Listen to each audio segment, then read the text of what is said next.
We can actually use the properties of parallelograms to actually solve parallelograms that seem to have an algebraic feel to them. Let me show you what I mean.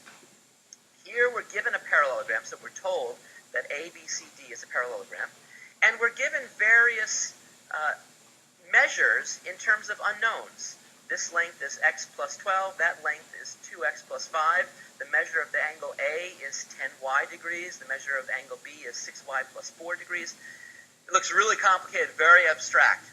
Our mission is to, first of all, find the length AB, so figure that out exactly, and then find the measure of angle B right here. Now this seems really hard because there are all these things, x's and y's, running around. We don't know how to deal with them. Well, when you're faced with that situation, you can't panic. You've got to relax and say, let's think a little bit. We know this is a parallelogram. That means any property we know about parallelograms can be applied to this picture. In particular, I happen to know that with a parallelogram, opposite sides actually have equal lengths.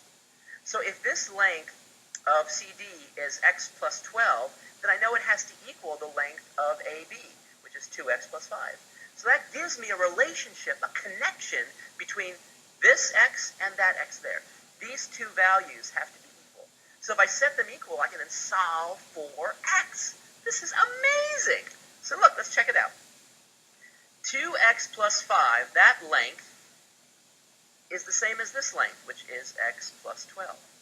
And that's a connection that links the x's together, so I can solve. If I subtract x from both sides, I see just x here on this side. And if I subtract 5 from both sides, I have 12 minus 5, which is 7. And so I see that x equals 7.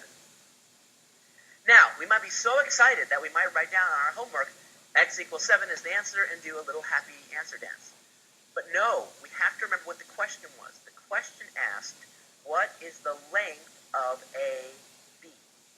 So we have to take 7 and plug it into this. And so we see a 2 times 7, that's 14, plus 5 is 19. And so the length of AB is actually 19. And so the actual answer to our question is 19. So be careful. Just because you found x doesn't mean that you were looking for x. X was an intermediate step in finding this length, which when I plug in 7 for x, I get 19. Okay, great. Now, what about angle B? Well, this seems just as mysterious to me until I remember a connection between this angle and this angle. If I view this side AD and this side BC, I know that they're opposite sides, so they're parallel.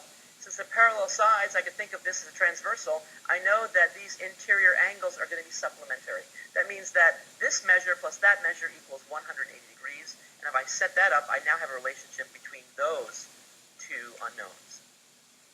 So 10y plus 6y plus 4 equals 180 degrees. And so let's combine this. I see now 16y plus 4 equals 180, which means 16y, if I subtract 4 from both sides, 16y becomes 176. And if I now divide both sides by 16 to get y alone, I see that y equals 11. So y is 11. Is that the answer? No. That just gives me y. That's going to help me figure out the answer. To get the actual answer, I've got to take 11 and plug it in to this measure. So I see 6 times 11, that's 66. 66 plus 4, that's 70.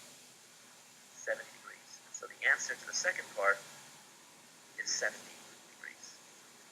So look at the power of using all the properties of parallelograms in order to even take something that looks as scary and as abstract as this parallelogram and tame it right down to size.